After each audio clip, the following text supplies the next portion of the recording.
OK, si vous avez vos Bibles avec moi, avec vous, tournez avec moi dans le psaume 42.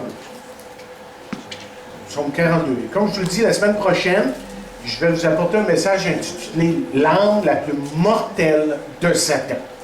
Quelle est cette arme? On va la voir. Le psaume 42. Et seulement les versets 4 à 6. Et là, remarquez les paroles ici. Vous savez, la Bible est remplie d'images. Hein? C'est des images. Mais ces images-là ont rapport à quelque chose qui se passe souvent dans nos vies. Alors, essayez de faire le lien. Okay? Parce qu'il y a des images qui sont très intéressantes dans la parole de Dieu. Et si on peut faire le lien entre ça, puis qu'est-ce qui se passe dans nos vies, on comprend beaucoup mieux ce que Dieu est en train de dire à travers sa parole. Alors, qu'est-ce qu'on lit au verset 4, le psaume 42, verset 4? Il dit « Mes larmes sont ma nourriture jour et nuit, pendant qu'on me dit sans cesse, où est ton Dieu? » Je me rappelle avec effusion de cœur, quand je marchais entouré de la foule, et que je m'avançais à sa tête vers la maison de Dieu, au milieu des cris, joie et des actions de grâce, une multitude en fait. Pourquoi t'abats-tu, mon âme, et gémis-tu au-dedans de moi? Espère en Dieu, car je le louerai encore. Il est mon salut et mon Dieu. Demandons à Dieu de bénir sa parole encore en nos cœurs. Seigneur, nous sommes aujourd'hui reconnaissants pour ta parole qui parle à nos cœurs, mais ta parole qui aujourd'hui veut nous emmener à t'aimer. Parce que ultimement, tu veux qu'on te glorifie, qu'on t'aime, qu'on marche dans l'obéissance de ta parole, qu'on apprend à vraiment être des vrais disciples de Jésus-Christ. Donc, grand Dieu, je prie que tu viennes à notre aide dans notre compréhension des choses, parce que nous sommes lents à comprendre. Et il y a toutes sortes de facteurs parfois dans nos vies qui font qu'on ne comprend pas les choses qui viennent de toi. Mais nous comptons sur toi, sur ton Saint-Esprit qui aujourd'hui réside en nous et qui agit et qui parle et qui fait en sorte que nous puissions comprendre les choses qui viennent de toi. Donc, dispose maintenant nos esprits, nos cœurs, afin que nous comprenions ta parole. Amen. Amen. On pouvait lire ceci il y a quelque temps. Un tremblement de terre de magnitude 7 cause l'effondrement de plusieurs édifices dans la capitale haïtienne, dont le palais présidentiel et le siège de la mission de l'ONU. On craint des milliers de victimes. Catastrophes, chaos, désastres, dommages sévères. Les mots utilisés pour décrire le tremblement de terre de magnitude 7 qui s'est produit mardi, peu après 17 heures, à seulement quelques kilomètres des côtes d'Haïti, laisse présager un lourd bilan. Selon le US Geological Survey, l'épicentre de la secousse était situé à environ 15 km à l'ouest de la capitale haïtienne, Port-au-Prince, où vivent près de 2 millions de personnes. Sa profondeur n'était que 8 km.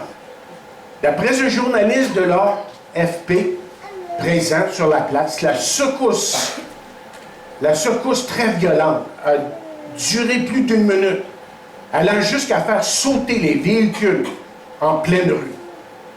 Elle a été suivie d'au moins 5 reprises, variant de 5 à 5,9, a indiqué l'USGS. La ville a été le théâtre de scènes de panique, alors que plusieurs personnes en pleurs recherchaient des survivants. Les témoignages faisaient état de nombreuses victimes coincées sous les décombres de bureaux d'hôtels et de boutiques qui se multipliait. Le nombre de morts des suites du séisme du 12 janvier en Haïti dépasse maintenant 200 000 personnes, selon les derniers chiffres annoncés par le premier ministre, M. Bellerive, sur le fond de colère grandissante de la population contre les autorités. Il a également annoncé que 4000 personnes avaient été amputées à la suite de la catastrophe. C'était une tragédie incroyable. Je m'en rappelle très bien parce qu'à ce moment-là, j'étais pasteur à Longueuil aussi, bord d'être ici, d'une église haïtienne. Et que j'ai dû, très peu de temps après cette tragédie, diriger certains services mémorials en mémoire d'œuvres, évidemment de parenté qui étaient là en Haïti, même de pasteurs, de bébés, de jeunes hommes, de jeunes filles et de d'autres. C'était une tragédie sans précédent pour ces gens-là. J'aimerais vous dire qu'aujourd'hui, une autre tempête sévit sur notre monde. Et cette tempête est aussi dévastatrice que ce tremblement de terre. Cette tempête, chers amis, n'a d'égard pour personne. Elle s'appelle la dépression. On disait de la Deuxième Guerre mondiale que c'était l'âge des anxiétés. On peut comprendre les anxiétés des gens qui vivaient durant la Deuxième Guerre mondiale quand tout ce qui s'attendait, c'était des bombes qui tombaient sur eux. Ils s'attendaient à ça. Et aujourd'hui, on nous dit qu'on vive dans l'âge des dépressions. Vous voyez, selon les experts, vous avez une chance sur 10 de subir une dépression profonde. Et chaque année aux États-Unis, au-delà de 100 000 dépressifs en finissent par le suicide. Et il faut comprendre aujourd'hui que vous et moi, nous vivons dans un monde qui change tellement rapidement. Et qu'à cause de ça, que certaines personnes se sentent traquées. Certaines personnes se sentent dépassées. Et évidemment, dépressives. La dépression, on lit ici et là, est quelque chose qui tôt ou tard touche le monde d'une façon directe ou indirecte. Donc c'est un sujet que j'aimerais aborder avec vous aujourd'hui qui est en quelque sorte est fort complexe. Donc je n'ai pas toutes les réponses, je n'ai pas une baguette magique, mais ce que je peux vous offrir aujourd'hui, c'est des principes qui nous viennent de la parole de Dieu. C'est de vous offrir certaines choses que la parole de Dieu nous dise pour que vous puissiez comprendre que vous n'avez pas à être handicapé par cette chose qu'on appelle la dépression. Et que par une relation avec Jésus-Christ, que tout ça peut faire une différence dans votre vie. D'abord, il faut dire ceci. Il y a des mythes d'après ce que je peux comprendre et voir et entendre à certains moments. Des mythes qui se trouvent au milieu des chrétiens. Et voici un des mythes qu'on trouve par les chrétiens. Un chrétien ne devrait jamais être en état de dépression. Et si ça lui arrive, c'est sûrement à cause d'un péché dans sa vie. Vous savez, dans le monde chrétien aujourd'hui, dans l'Église évangélique, biblique, appelez-la comme vous voulez, là, il y a souvent ce que j'appelle, moi, des demi-vérités. On dit une chose qui est en partie vraie, mais l'autre partie n'est pas du tout vraie. Et que ce soit à cause d'un péché, oui, peut-être, je peux comprendre que ça peut être ça. Mais ce n'est pas seulement ça. Parce que la parole de Dieu nous montre que plusieurs personnes qui étaient des hommes et des femmes de Dieu ont passé par des moments de dépression, de déprime dans leur vie. Par exemple, on a lu ce matin dans les psaumes, David est un exemple formidable.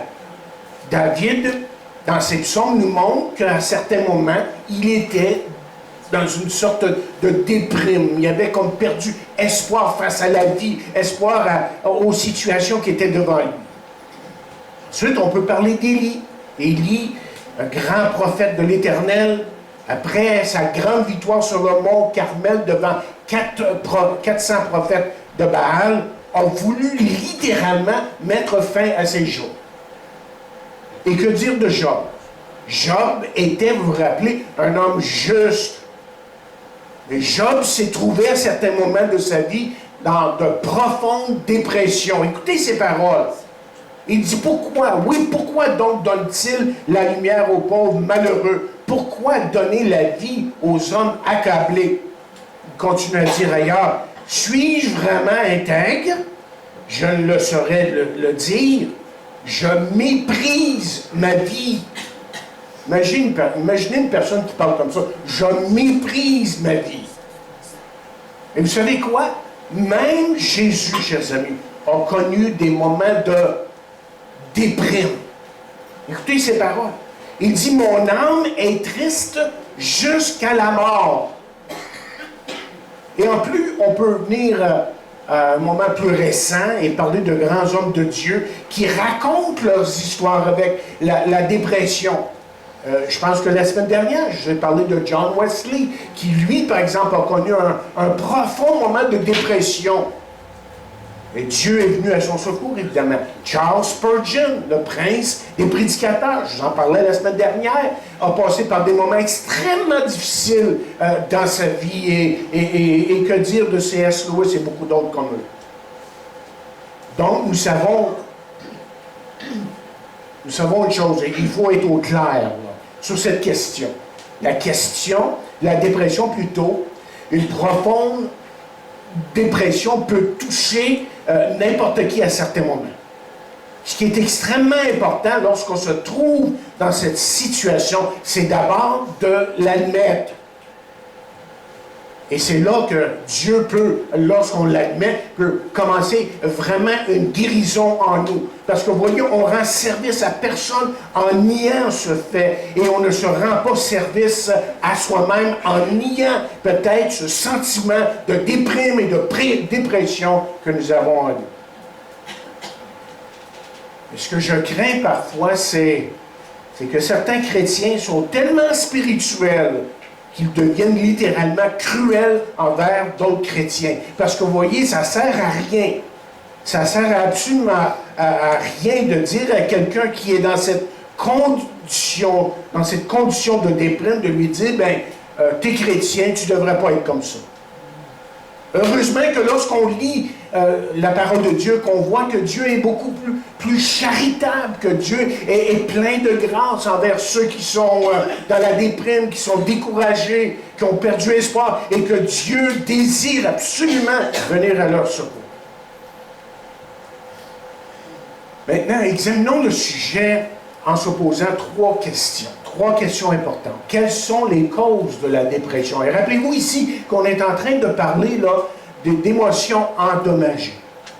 Que la dépression est une indication qu'une personne a des émotions qui sont endommagées, qui a des blessures extrêmement profondes. Mais ce que je vous propose ce matin, à travers tout ce que je veux vous dire, c'est que Dieu peut guérir tout ça. Si on vient à lui. Alors d'abord, quelles sont les causes de la dépression? Deuxièmement, quels sont les effets de la dépression? Et comment pouvons-nous prévenir la dépression? D'abord, allons dans les causes. D'abord, il peut y avoir tout simplement une cause physique. C'est un manque de sommeil, peut-être pour certains, c'est un manque de bonne nourriture, un manque de diète. Ça peut être l'hérédité, on nous dit. Quelqu'un a demandé à un docteur à un moment donné ce qu'on faisait avec une personne qui avait tenté de se suicider. Et la première chose qu'on a dit, c'était ceci, et on les nourrit.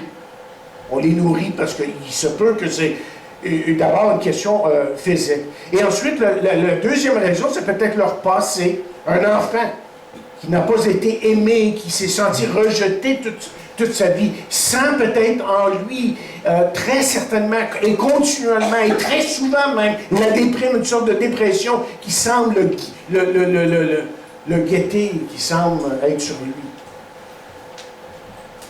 Et Je pense à ces personnes-là qui, justement, sont affectées par leur passé, que oui, revenir sur son passé, ça peut être utile, ça peut être très utile de comprendre ce qui s'est passé dans le passé. Seulement, comme j'ai dit la semaine dernière, j'ai essayé de vraiment vous faire comprendre, c'est que si on n'apprend pas à pardonner ceux qui nous ont offensés, ceux qui nous ont fait du mal dans le passé, ça ne sert pas à grand-chose. Ensuite, il y a ce que j'appellerais l'incontrôlable. La mort d'un bien-aimé, ça nous affecte, veut pas, quelqu'un qui nous est très proche, la souffrance, la maladie, le vieillissement, c'est toutes des petites choses là, qui viennent dans nos vies, qui nous amènent des fois en quelque sorte à désespérer, à se demander où on s'en va. Et même, comme j'ai dit la semaine dernière, si Dieu est là. Vous voyez, j'essaie de faire un petit peu le lien avec la semaine dernière. Et on va faire le lien un petit peu avec ce que j'ai dit la semaine dernière. Ensuite, une quatrième raison, ça peut être mental. Ça peut tout simplement être le fait que certains tombent dans des patterns négatifs. Vous connaissez des gens comme ça, vous leur parlez, ils sont toujours négatifs sur tout. Ils sont toujours négatifs en ce qui a trait aux choses qui se passent dans le monde, en ce qui a trait aux choses qui se passent dans leur vie. En ce qui a trait aux choses de l'avenir, ils sont même très négatifs en ce qui a trait à leur Église. Ensuite, une autre cause de dépression, c'est les choses de la vie, tout simplement. Le stress peut emmener la dépression, la perte d'un emploi, évidemment le divorce. Il y a des choses qui sont difficiles à envaler, à subir, évidemment. Et c'est normal qu'une personne se sente à un certain moment déprimée. Une autre cause pour la dépression, ça serait, je dirais, la colère. Et vous savez que par le passé, j'ai souvent parlé de la colère. J'ai même fait une série de messages sur la colère. Et la colère, évidemment, c'est une réaction tout à fait humaine. C'est tout à fait humain que de se mettre en colère à certains moments, de l'exprimer. Seulement, chers amis, la colère est toujours néfaste si on perd le contrôle de cette colère. Et c'est ça l'emphase de Paul dans Éphésiens 4e chapitre, lorsqu'il dit de ne pas se laisser contrôler littéralement par la colère. Vous savez que dans la colère, il y a une sorte de processus. D'abord, la personne se fait mal. Quelqu'un lui fait du mal, si vous voulez. Ensuite, la colère vient. Et cette colère-là, peut-être qu'on la garde en soi-même. Et ensuite, il y a des ressentiments, il y a ces sentiments de vengeance. Et vous savez ce qui arrive après ça? La dépression qui s'installe. Et une septième cause pour la dépression que je vous donnerai ce matin, c'est la culpabilité. Et ça, c'est ce que je dirais là, que c'est une des causes majeures qui amène une personne à la déprime.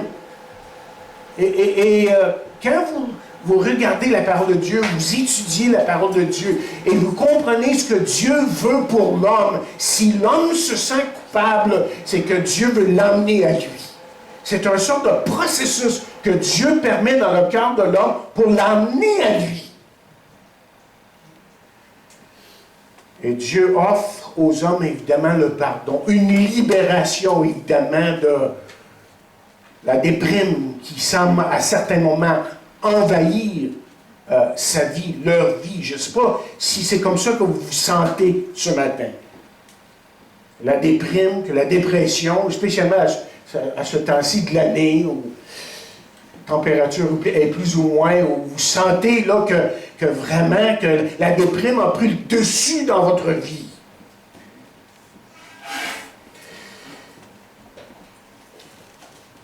Quelques questions à répondre pour la culpabilité. Peut-être pour nous faire comprendre un peu plus là, ce qui arrive lorsque vous vous sentez coupable. Et que, vous voyez, des fois, vous avez raison de vous sentir coupable, et il y a d'autres moments où vous n'avez pas raison de vous sentir coupable. Okay? Et si ces questions ici peuvent vous aider, là, bien, tant mieux. Alors, demandez-vous d'abord, est-ce que j'ai désobéi? Est-ce que j'ai désobéi à la parole de Dieu? Et si vous avez désobéi à la parole de Dieu, ne soyez pas surpris que vous vous sentez coupable. Est-ce que ces sentiments ont rapport à mon passé? Est-ce que la culpabilité persiste après avoir confessé un péché? J'ai beaucoup parlé de ça la semaine dernière. Et parfois, c'est parce qu'on n'a pas réglé certaines choses dans notre vie, on n'a pas pardonné quelqu'un. Est-ce que, quatrièmement, j'ai peur d'abandonner mes sentiments de culpabilité? Est-ce que j'ai peur?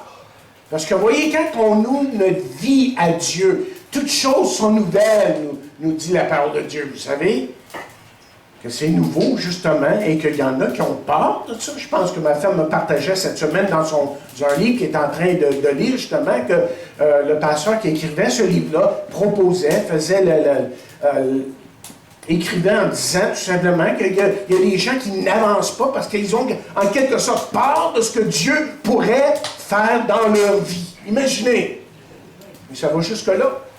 Alors, on garde ces sentiments de culpabilité, de dépression, et on ne règle pas certaines choses dans nos vies plutôt que de réaliser que ce que Dieu a pour nous est beaucoup meilleur, beaucoup mieux. C'est nouveau et c'est beau. On le vit, évidemment. Quels sont les effets de la dépression?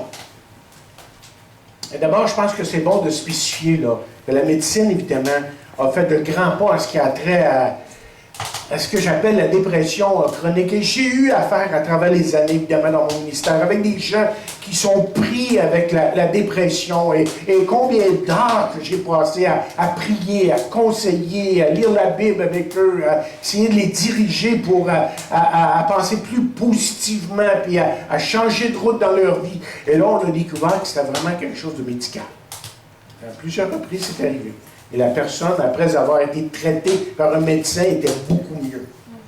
Mais ça n'empêche pas que la dépression en général peut avoir des effets néfastes. Et c'est de ça qu'on veut parler. Et on veut très certainement essayer de dire ici qu'on n'a pas besoin d'être contrôlé par la dépression. Et ça, c'est un privilège que nous avons en tant qu'enfants de Dieu.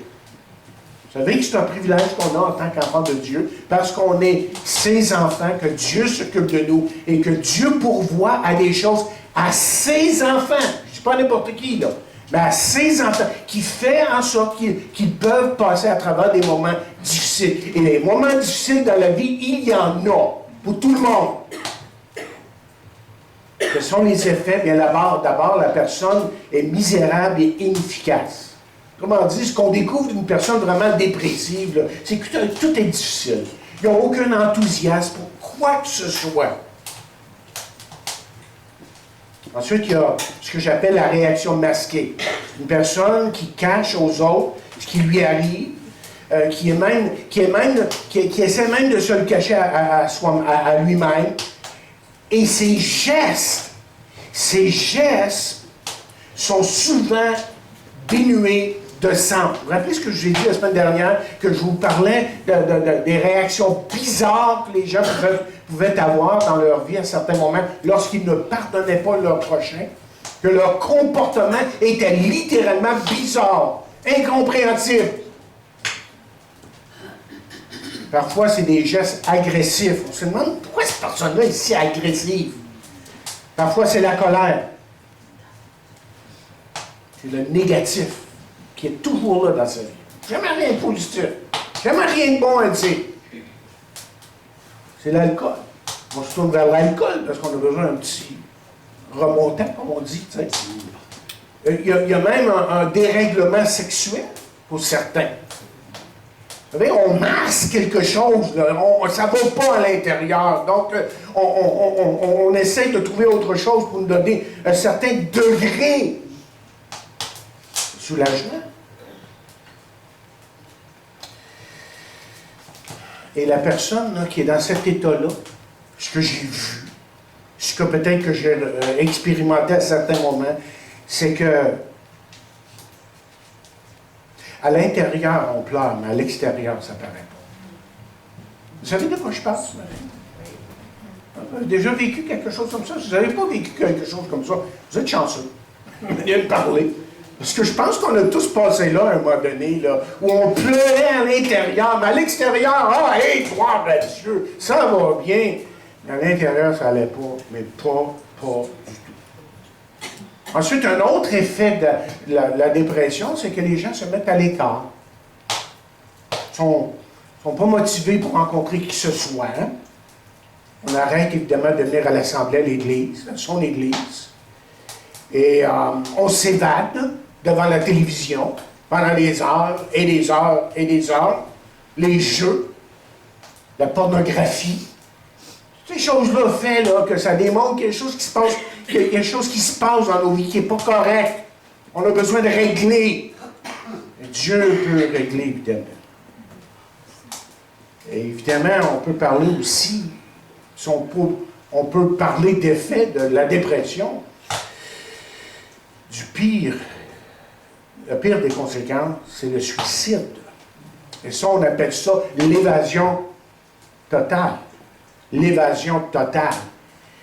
Et si une personne tente de se suicider, comme j'en ai connu à travers les années mon ministère, c'est que c'est pour différentes raisons. Ça peut être, par exemple, que cette personne-là cherche de l'aide. C'est un cri d'aide.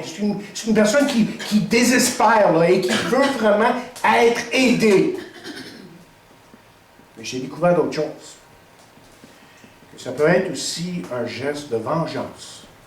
Ça peut être un geste de vengeance ou un geste manipulateur. Est-ce que je le dis comme pour manipulateur, là? On veut manipuler une personne qui nous est proche, qui est proche de nous. On veut lui dire qu'on n'est pas d'accord, qu'on est prêt à prendre tous les moyens pour lui montrer que c'est pas comme ça qu'on veut. Ouais. Malheureusement, le suicide, c'est un geste final. Si ça se rend jusque-là, c'est fini. Et on veut toujours penser que, spécialement dans un contexte d'une église locale, qu'on est assez proche l'un de l'autre, qu'on peut reconnaître lorsqu'une personne est même rendue à ce point-là et qu'on lui tendre la main, une oreille, notre temps pour l'aider, pour que cette personne-là puisse se relever. Et réaliser qu'elle a de la valeur pour nous, mais pour Dieu aussi. Comment est-ce qu'on peut prévenir la dépression? Je pense que vous avez saisi que la dépression, ça peut être quelque chose là, qui est très grave. Et si vous n'avez pas vécu la dépression, là, je vois il y a des jeunes ici, là. Moi, je ne peux pas dire ça. Moi, laisse vivre un peu.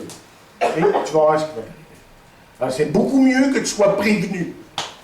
C'est beaucoup mieux que tu écoutes ce que je dis maintenant et que tu sois prévenu que c'est quelque chose qui va t'arriver. Jusqu'à quel degré, ça, c'est une autre chose. Mais que tu n'as pas besoin de te battre tout seul avec ça. Amen.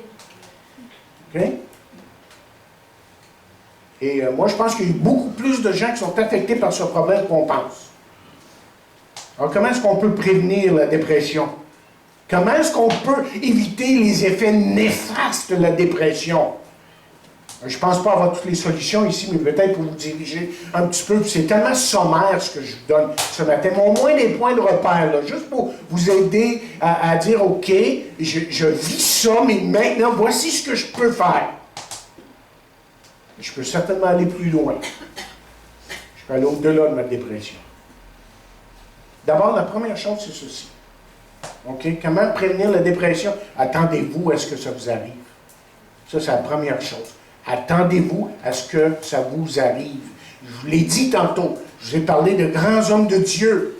Vous n'auriez jamais pensé, vous lisez Spurgeon, là, qui est au ciel continuellement, lui, qui est en train. On lit, là, il est tellement. John Wesley, c'est la même chose. Charles Wesley, qui écrivait des chants, vous lisez ces chants, là, les paroles sont tellement profondes, vous dites, mais il a touché le ciel, il était là au ciel, ce gars-là, voyons donc, pour écrire des paroles comme ça. Mais ils ont été déprimés à certains moments.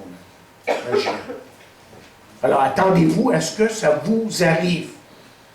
Deuxièmement, apprenez à contrôler votre colère et votre culpabilité. Avant que ça arrive, parlez-en donc à quelqu'un. Trouvez-vous quelqu'un en qui vous avez confiance. C'est peut-être juste une personne qui est capable de garder en confidence ce qui vous arrive et qui va vous aider, qui dit, moi je vais t'aider, je vais prier pour toi, je vais être là pour toi, même si c'est juste le téléphone. Mais c'est pas toujours le pasteur. Ah oui, mais ça c'est ta job. Une autre. J'en ai une dizaine, douzaine, quinzaine qui font ça chaque semaine, là. OK. Vous comprenez que c'est le travail de tout le monde. On s'entraide dans tout ça. Et s'il y a un péché, bien, confessez-le, réglez ça, réglez ce péché que vous avez avec quelqu'un d'autre, peut-être, quelque chose que vous avez avec quelqu'un. Et surtout, là, quand il est question de péché et de culpabilité, réalisez une chose. OK? Réalisez ceci. Quand vous confessez vos péchés à Dieu, que vous réglez ça devant Dieu, c'est fini. OK? Ne vous fiez pas à vos émotions. Trop souvent, non, Dieu a pardonné. C'est réglé. Tu l'as confessé. Si nous confessons nos péchés, il est fidèle et juste pour nous pardonner, nous dit 1 Jean 1:9. Et troisièmement, pensez positivement. Pensez positivement. Lisez la parole de Dieu et c'est PA, la semaine passée, il lisait dans Philippiens 4:8, tu te rappelles? De tout ce qui est vrai, tout ce qui est juste, tout ce qui est bon, et tu lisais les plus beaux versets dans toute la Bible. Tout ce qui est véritable, vrai, aimable. Bon, il y a toutes sortes de mots dans ce verset-là qui nous montrent qu'on peut penser positivement. Mais la pensée positive, là, comme certains le font, vient de la Bible.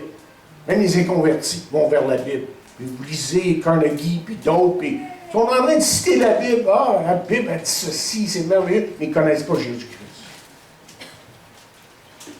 On peut penser positivement, mais la parole de Dieu est le livre par excellence. Vous savez pourquoi que la Bible, c'est le livre le plus répandu au monde, le plus lu au monde? C'est parce que c'est un livre qui apporte quelque chose au monde. S'il n'y avait rien à apporter aux gens, pensez-vous que les gens liraient ça? Pourquoi est-ce que des centaines de groupes, voire des centaines et des centaines de groupes en Chine, malgré que ce pays-là est fermé à l'Évangile, que des centaines de gens se regroupent dans des petits groupes pour lire la Bible, c'est parce que ce livre-là a quelque chose de spécial, de particulier. C'est un livre qui change les gens. Et c'est un livre qui peut changer votre vie. Il ne faut pas rien qu'on lit la Bible, parce que c'est un livre qui est vivant. Ensuite, je dirais, une autre façon qui m'a aidé, moi, à vraiment sortir de la déprime, c'est d'apprendre des autres. Vous savez, des gens qui sont positifs, des gens qui vous ont partagé des fois comment ils ont passé à travers des épreuves, des coups durs dans la vie, des coups qu'on pourrait dire même salauds. Je me rappelle à un certain moment, je passais par un moment difficile dans mon ministère, puis il y a un autre pasteur à qui je partageais les choses. Vous savez ce qu'il a fait? J'ai fait quelque chose de bien simple. Il dit, tu sais, ça me rappelle, il dit, tu sais, telle et telle chose à mon ministère. Puis, là, j'ai vécu la même affaire. Tu sais, ça m'a aidé, dans le sens que, là, j'ai vu que malgré le fait qu'il avait vécu un moment extrêmement difficile, il n'est pas resté là. Oh, pauvre, c'est tellement difficile. Oh, pauvre moi, je suis le seul qui a de la misère dans ce monde-ci. Là, j'ai vu que, hey, on est tous victimes de toutes sortes de choses dans la vie, mais surtout parce qu'on est des enfants de Dieu, on peut se lever debout et savoir que Jésus-Christ va nous accompagner à travers les moments les plus difficiles. Oui. Parce qu'il nous l'a dit. Oui. Je l'ai expérimenté, pas seulement ce qu'il l'a dit, je le sais par expérience. Je sais qu'il est là, même quand ça va mal. Si je vous disais, ben là, je l'ai lu, là, puis c'est beau, j'espère que vous allez le croire, c'est juste là, bon, ben, je crois. Non, mais je l'ai vécu. Et parce que je l'ai vécu, je le sais qu'il est là. Et qu'il y a quelque chose de surnaturel qui se passe dans ma vie à cause de Jésus qui est en moi. Ensuite, profitez d'un groupe de soutien. Je vous ai parlé, je pense encore la semaine passée, des NAAA et tout ça. Là. Pourquoi? Ils soutiennent. Hein? Si quelqu'un est pour tomber, l'alcool, ou les drogues, quoi que ce soit, il peut appeler quelqu'un. Hey, j'ai de la misère. On dit, wow, ça me tente. Wow, aide-moi. Puis là, la personne au bout du fil, veux-tu qu'on se rencontre? Oui. On se rencontre pour un café, OK, on lui dit quelque chose. Mais là, Dieu nous a donné un outil. Imaginez, pour nous comme chrétiens, il nous a donné un outil qui est incroyable. On l'appelle l'Église. Vous savez, c'est quoi l'Église? C'est pas un bâtiment. C'est des gens. C'est des gens qui s'aiment. C'est des gens qui s'aident. C'est des gens qui prient les uns pour les autres. C'est des gens qui sont prêts à s'aimer coûte que coûte. Ah, je suis d'accord avec vous. Je ne peux pas raconter tout à tous, là. Hein? Je ne raconterai pas mes problèmes à n'importe qui, là. Mais il y a des gens dans l'Église en qui je peux confier des choses. Et je sais qu'ils vont prier pour moi. Je sais qu'ils vont m'aider. Profitez d'un groupe de soutien. Ensuite, aidez quelqu'un. Vous voulez sortir votre déprime? Faites quelque chose. S'il vous plaît, mettez-vous à faire quelque chose. Arrêtez de rien faire. Passez des journées à rien faire, là, je m'excuse, là, mais ça doit être long en poporé. Moi, je peux pas concevoir rien faire. Allez au-delà de vous et allez aider quelqu'un. On parle de projets dans l'Église ici. Ben, hey, il y en a des choses à faire. Seulement, je ne peux pas toutes les faire. Moi, je conduis l'autobus, prépare des sermons, réponds au téléphone, à la jeunesse, les études le mercredi. Vous savez, je ne peux pas tout faire. Mais on est là ensemble en tant qu'Église locale et on peut servir son prochain, on peut se servir les uns les autres, prier ensemble, on peut faire toutes sortes de choses. On n'a pas le droit de rien faire. Amen. Vous comprenez? On n'a pas le droit de rester là à rien faire et de regarder son nombril et de dire « Oh, comment je suis malheureux. » C'est terrible ce qui m'arrive. Terrible ce qui m'arrive. Faites quelque chose. Et moi, je trouve que quand on se donne aux autres, là, et qu'on ne compte pas le prix, et qu'on sert, on le fait au nom de Jésus, on le fait au nom du Seigneur, et pour sa gloire. Vous savez, ça nous enrichit. Ça nous enrichit littéralement. Parce qu'on est en train de servir les autres. Si j'aurais à dire ici, soyez en forme. Prenez une marche en rentrant. Ça dit bien ça. Vous allez dire, ouais, pas un pasteur pas juste un pasteur qui a besoin de nous. C'est vrai, mais on entend des choses à la télévision, des fois, là, des conseils participation, comme ça, là, puis marcher, ça va vous faire du bien. Mais c'est vrai, ça fait du bien. Et si vous êtes cloué à votre chaise, là, tout le temps, ou dans votre lit, ou je ne sais pas où, sur votre sofa, ça va venir long, ça prend beaucoup de temps. Même le corps, il vient, il est tout ankylosé. Il me semble qu'on se sent mal, on a besoin de bouger, on a besoin de faire des... Hey, c'est même pas un principe spirituel. C'est même pas spirituel que je vous dis, et pourtant c'est utile. Je sais que Yvan prend ses marches chaque jour.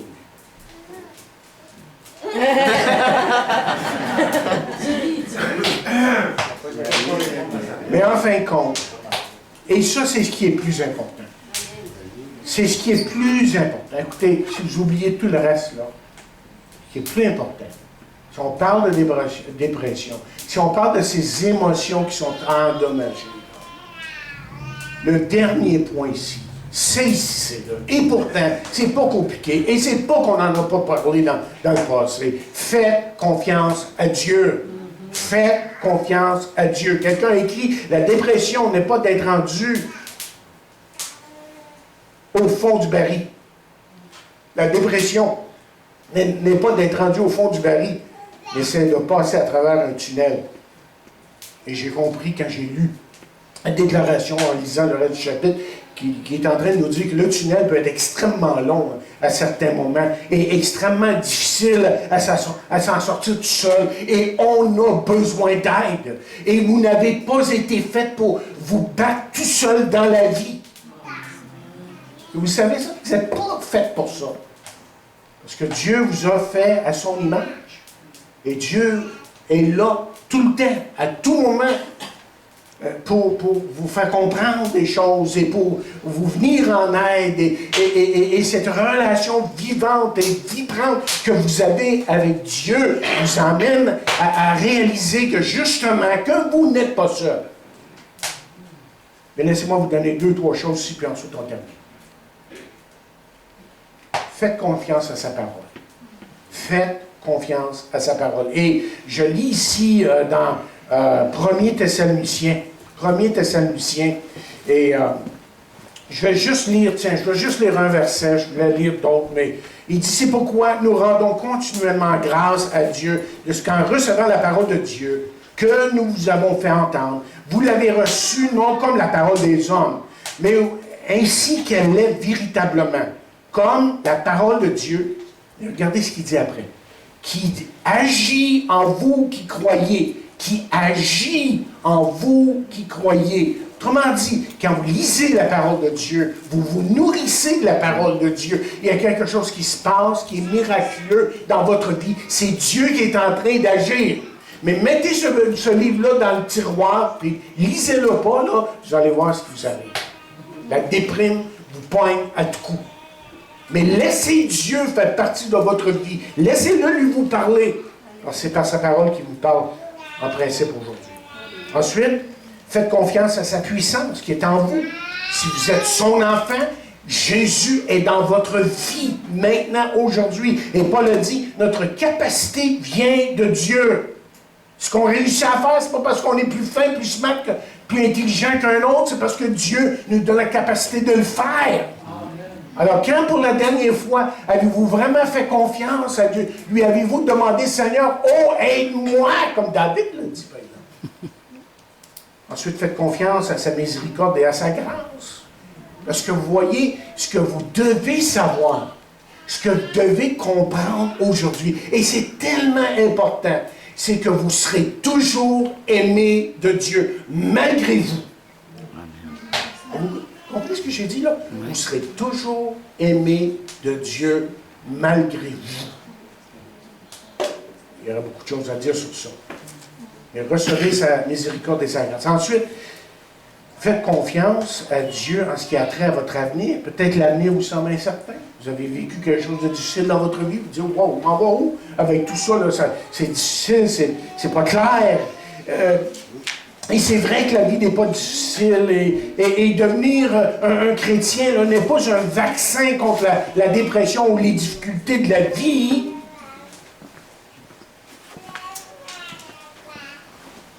Mais Jésus nous montre qu'on peut passer à travers les moments les plus difficiles de la vie parce qu'il veut faire part de notre vie. Il veut vraiment faire partie intégrante de notre vie. Et il nous a toujours promis, et je le répète, c'est pas la première fois que je le dis aujourd'hui, mais je termine avec ça, il nous a toujours promis d'être avec nous. Et ça, c'est notre privilège. Alors, quand vous vous sentez down, déprimé, dans la déprime, criez à Dieu. C'est votre privilège. Quelqu'un qui ne connaît pas Dieu, qui ne connaît pas l'Évangile, lui, il est là, puis il se demande d'où son secours va venir.